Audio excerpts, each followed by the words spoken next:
Hey guys, just want to send you our weekend wrap up. So today, the bond closed great. Closed 14 basis points up. Dow suffered, closing 730 down. So we've seen those small increases throughout the week that we've talked about. And now, so the total week improvement from closing of Friday has been 40 basis points, which is about an 1/8% decrease in interest rate in most cases. So pushed through our 50-day moving average, which is a great sign. It only shows signs of continuing to go up, especially if the stocks continue to suffer. I was on a great call with Dave Stevens earlier where he kind of supported my thought, contradicting folks like Barry Habib's that interest rates are going to continue to be strong through next year. More than likely, we're probably going to see an increase in rates, a decrease in bond throughout the end of the year, going into early 2021, but we'll see. So forbearance still tends to be a thorn on the side.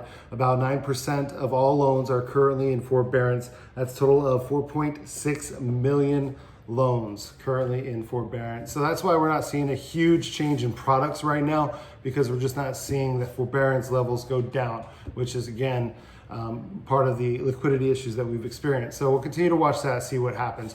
I do want to share another chart that I got on the Dave Stevens call earlier. This is a really cool chart. So as you see, what this shows is a history of mortgage applications over the last 4 or 5 years, going back to 2016, where we see mortgage apps rise throughout the year, where we traditionally see great increase in apps up and through July. Normally, we can see where things were actually on target from where they predicted about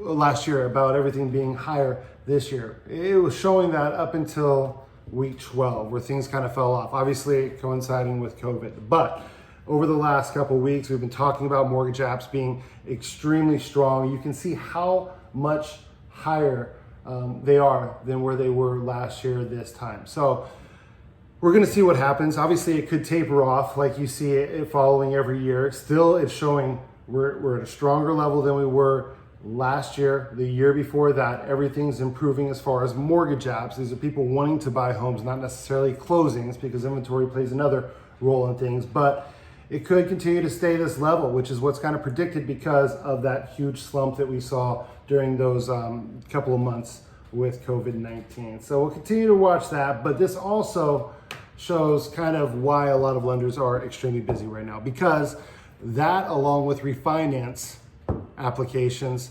it's really taken a beating on appraisers, taking a beating on underwriting, everything across the board. So a lot of companies are really cooling their focus on bringing in new refinance business, not really cutting off the business, but not advertising as much.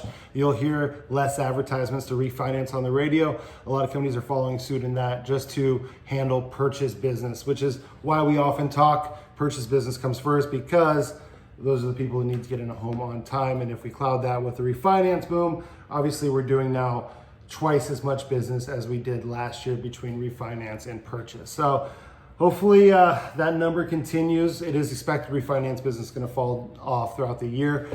But if rates continue to hold strong, it's hard to say. So hope you have a great weekend. Call me if you need anything, and we'll talk soon.